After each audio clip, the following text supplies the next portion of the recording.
নমস্কার। Bengali with SPG sir ক্লাসে তোমাদের সবাইকে স্বাগত। আজকে আমরা নবম শ্রেণীর খেয়া কবিতাটি পাঠ করব এবং আলোচনা করব।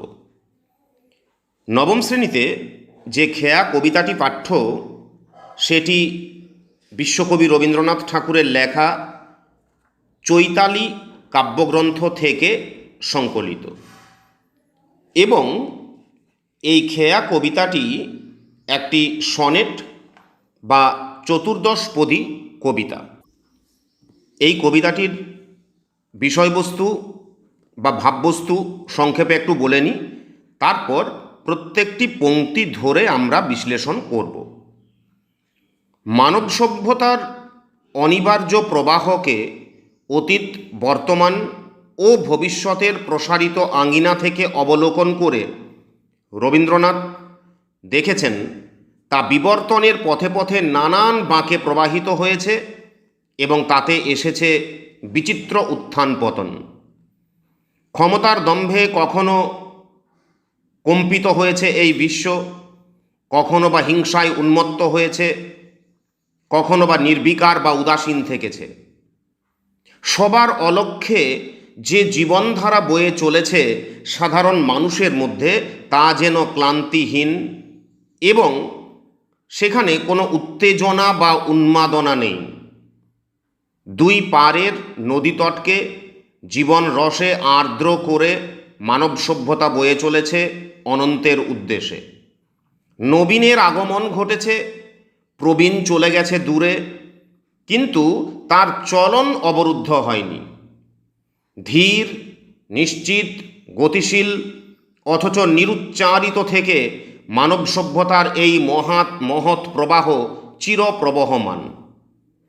আমাদের খেয়া কবিতায় এই চিরপ্রবহমান মানব সভ্যতার শতব্যস্ততা, প্রতিকূলতা এবং হিংসা, বিদ্বেষ সকল কিছুকে রবীন্দ্রনাথ এক জায়গায় মিলিয়ে দিয়েছেন। এবার আমরা কবিতাটির প্রত্যেকটি চরণ বা পংক্তি ধরে তার মর্মবস্তুকে বিশ্লেষণ করব। প্রথমে একটু কবিতাটি পাঠ। খেয়া, রবীন্দ্রনাথ ঠাকুর। খেয়া নৌকা পারাপার করে নদীর স্রোতে, কেহ যায় ঘরে, কেহ আসে ঘর হতে। দুই তীরে দুই গ্রাম আছে জানা শোনা, সকাল হইতে সন্ধ্যা করে আনাগোনা। পৃথিবীতে কত দ্বন্দ্ব, কত সর্বনাশ, নূতন নূতন কত গড়ে ইতিহাস। রক্ত প্রবাহের মাঝে ফেনাইয়া উঠে সোনার মুকুট কত ফুটে আর টুটে। সভ্যতার নব নব কত তৃষ্ণা ক্ষুধা, উঠে কত হলাহল, উঠে কত সুধা।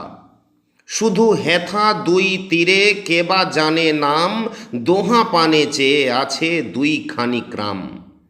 এই খেয়া চিরদিন চলে নদীর স্রোতে, কেহ যায় ঘরে, কেহ আসে ঘর হতে।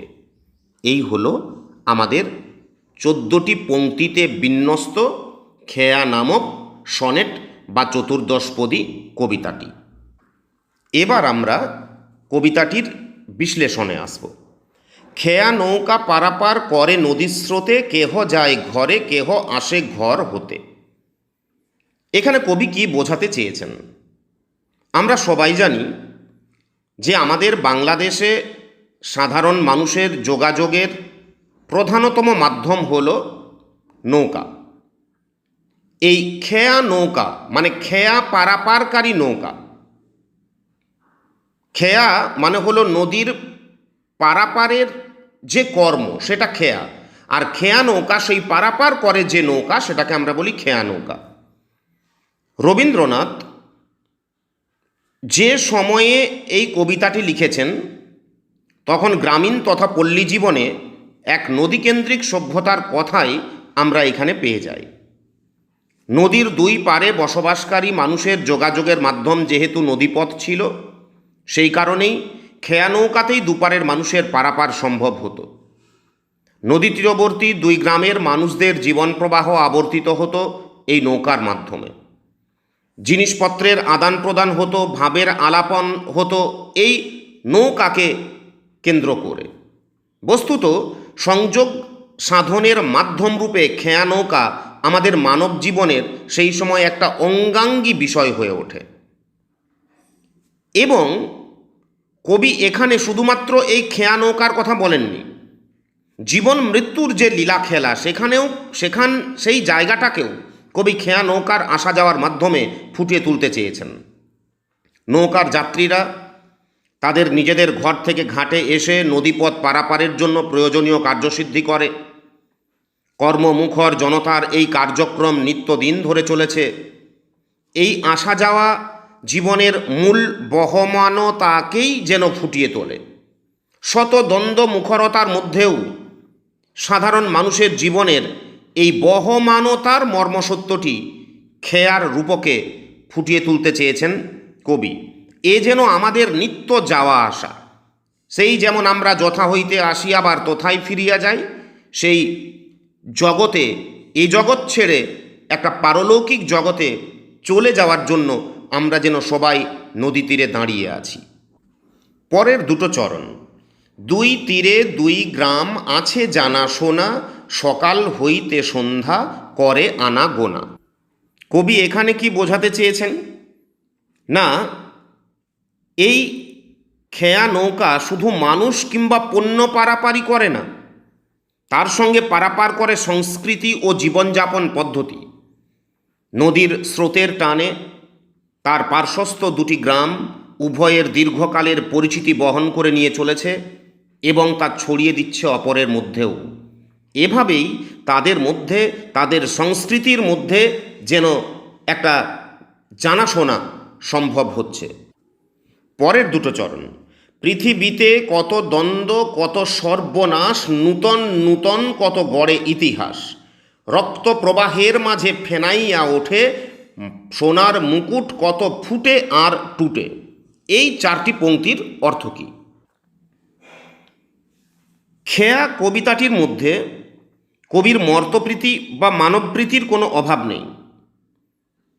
কবি দেখেছেন যে আমাদের এই মানব জীবনে নানান দ্বন্দ্ব রয়েছে, সংঘাত রয়েছে, বিরোধ রয়েছে, প্রতিরোধ রয়েছে, সর্বনাশ রয়েছে।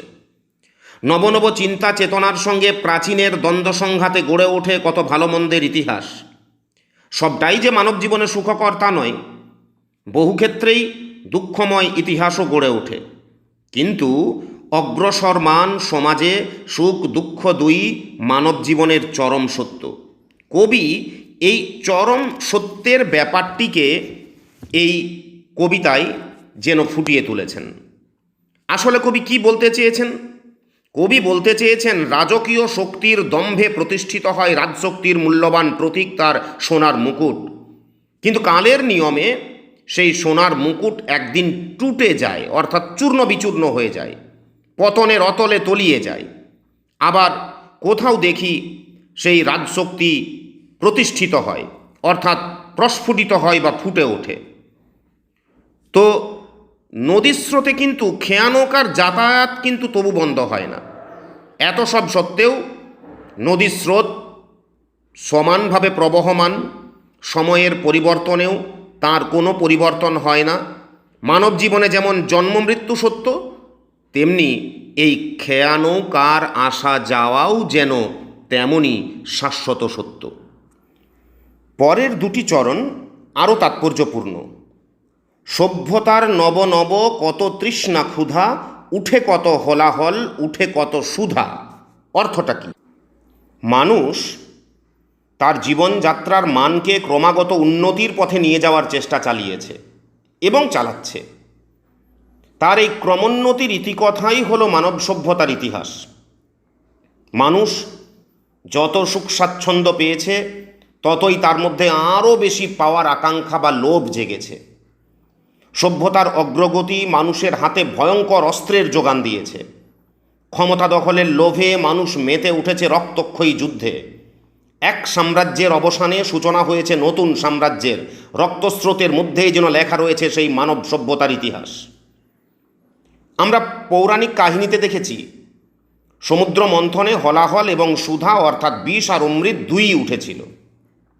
কবির মতে এই মানব সভ্যতার অগ্রগতিতেও তেমনি বিষ এবং অমৃত দুই উঠে এসেছে।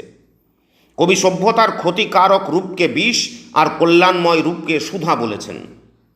দুর্ভাগ্যজনকভাবে অনেক ক্ষেত্রেই সভ্যতার ক্ষতিকারক রূপ তার কল্যাণময় রূপকে ছাপিয়ে বড় হয়ে উঠেছে।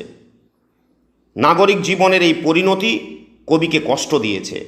এই কারণেই কবি সেই মানব জীবনের যেটা নেতিবাচক দিক, ক্ষতিকারক দিক, সেই তাকেই এখানে ফুটিয়ে তুলতে চেয়েছেন। এরপরে রইল আর 4টি পংক্তি। শুধু হেথা দুই তীরে কে বা জানে নাম, দোহা পানে চেয়ে আছে 2খানি গ্রাম। এই খেয়া চিরদিন চলে নদী স্রোতে, কেহ যায় ঘরে কেহ আসে ঘর হতে। এই যে আসা যাওয়ার খেলা, এই আসা যাওয়ার খেলা যেন চিরপ্রবহমান। নৌকায় যেমন প্রতিদিনের বিরতিহীন যাতায়াত, সেই রকম আমাদের মানব সভ্যতাতে চিরন্তন একটা যাতায়াত যেন চলছে। নদীতে খেয়া নৌকার চলাচল আসলে গ্রামীণ জীবনের অনায়াস বিস্তারের দিকে ইঙ্গিত করে। খেয়া নৌকায় করে 2 তীর থেকে মানুষ ঘরে যায়, ঘর থেকে বাইরে যায়, পরস্পরের সঙ্গে আত্মীয়তার একটা সম্পর্ক তৈরি করে। কিন্তু যখন পৃথিবীর ইতিহাস আন্দোলিত হয় যুদ্ধ রক্তপাতের ঘটনায়, ঠিক তখনই তার বিপরীতে খেয়া নৌকার চলাচল দেখব অব্যাহত থাকে। খেয়া নৌকার চিরকালীন যাতায়াত যেন জীবনের স্বচ্ছন্দ প্রবাহকে নির্দেশ করে। রাজত্বের অবসান ঘটে, কিন্তু সাধারণ মানুষের জীবন একইভাবে বহমান থাকে। কবি এটাই এখানে বোঝাতে চেয়েছেন। অর্থাৎ কবি বলতে চেয়েছেন, সেই ওরা কাজ করে কবিতার মতো। রাজচ্ছত্র ভেঙে পড়ে, রণডঙ্কা শব্দ নাহি তোলে। আর অপরদিকে শত শত সাম্রাজ্যের ভগ্নশেষ পরে ওরা কাজ করে। কাজেই একদিকে চলেছে সাধারণ মানুষের কর্তব্যকর্ম, আর অপরদিকে সাম্রাজ্যবাদীদের হিংস্র কার্যকলাপ। এই দুটিকেও কবি এই খেয়া কবিতার মাধ্যমে যেন একটু ফুটিয়ে তোলার ইঙ্গিত দিয়েছেন। এই হচ্ছে আমাদের খেয়া কবিতার মূল বিষয়বস্তু। যেমনভাবে আমি বিশ্লেষণ করলাম খেয়া কবিতাটাকে, সেইভাবে তোমরা কবিতাটাকে মনে রাখো এবং এই মর্মবস্তু থেকে নিজেই একটু উত্তর লেখার চেষ্টা করো। তাও কোনো বিশেষ পংক্তি যদি বোঝার অসুবিধে থাকে কমেন্ট বক্সে লিখে জানাও, আমি সময় মতো সেগুলোর উত্তর দেওয়ার চেষ্টা করব। নমস্কার।